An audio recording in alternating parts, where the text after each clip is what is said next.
The snow fell in thick sheets across the ruins of what had once been Nexus Station 7, a trading hub at the edge of human-controlled space. Now it was just another casualty of the war, a war that had ended 3 cycles ago, leaving behind nothing but frozen corpses and bitter memories. Jeremiah pulled his thermal coat tighter as he navigated through the debris. The cold didn't bother him much anymore. After 15 years in the Terran Defense Corps, fighting in void-frozen battlefields and ice moon trenches, his body had adapted. Or maybe it had just forgotten how to feel. He was scavenging for power cells when he heard it. A small, trembling voice cutting through the wind. "Sir, please." Jeremiah turned, his hand instinctively moving to the plasma pistol at his hip. Old habits. The war was over, but the reflexes remained. What he saw made him freeze that a Valkyrie child, no more than 8 standard years old by human reckoning, stood among the rubble. His crystalline skin, normally a vibrant blue, had faded to a pale, sickly gray. The ridge fins along his head drooped, and his large, multifaceted eyes were dim with exhaustion. In his thin arms, he cradled something wrapped in tattered cloth. "Sir," the boy said again, his voice barely audible. "My little sister, she's freezing." Jeremiah's jaw tightened. The Valkyrie.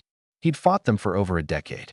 Watched them burn human colonies, crack open warships like eggs, turn entire planets into graveyards. The peace treaty was fresh, fragile, and most humans still saw them as monsters. But this wasn't a soldier. This was a child that he approached slowly, hands visible. The boy didn't run. Too tired, probably. Too desperate.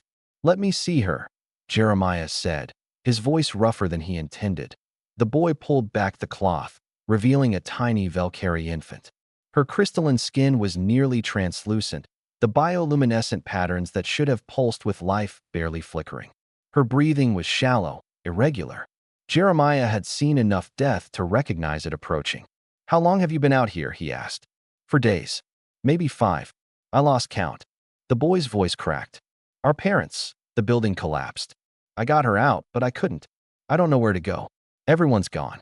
Jeremiah looked at the child, then at the infant, then at the frozen wasteland around them. Every logical part of his brain screamed at him to walk away. The Valkyrie had refugee centers on the other side of the city. It wasn't his problem. He'd done his part, fought his war, earned his scars, but he saw his own reflection in those desperate, alien eyes. He remembered being young, terrified, alone, holding his dying squad mate in a trench, begging anyone, anything, for help that never came. "What's your name, kid?" Jeremiah asked. "Kale," the boy whispered. "All right, Kale. I'm Jeremiah."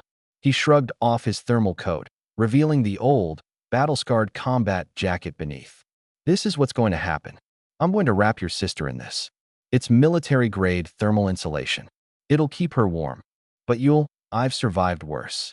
Jeremiah carefully took the infant, wrapping her in his coat. She was so light, so fragile. He'd held weapons heavier than this child. "And then you're both coming with me." Kale's eyes widened. "Why?" We're Valkyrie. You're human. You fought us." "Yeah, I did."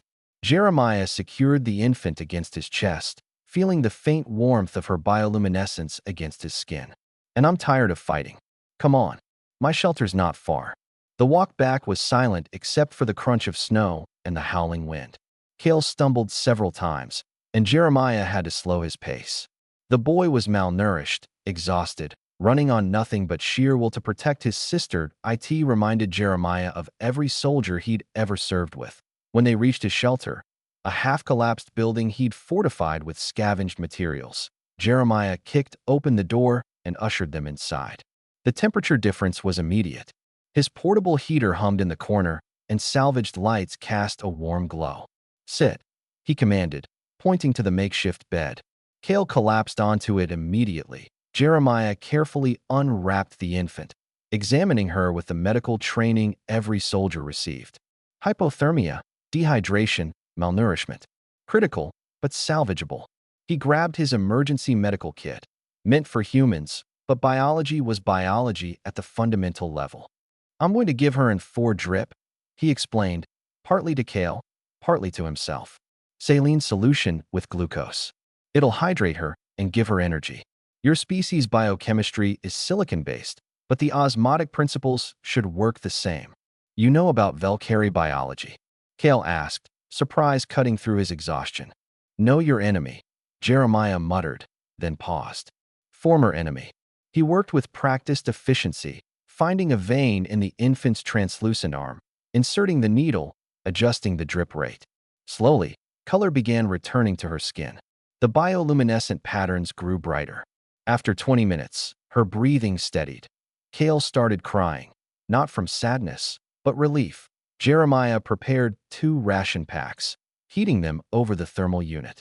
They were designed for human consumption, but he'd modified them with mineral supplements he'd looted from a Valkyrie supply cache. Eat, he said, handing one to Kale. Your sister's stabilized, but she'll need you strong.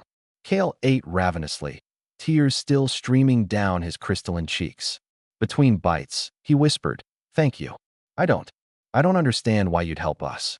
Jeremiah was quiet for a long moment, staring at the infant. Stella, Kale had called her during the walk. Her name was Stella.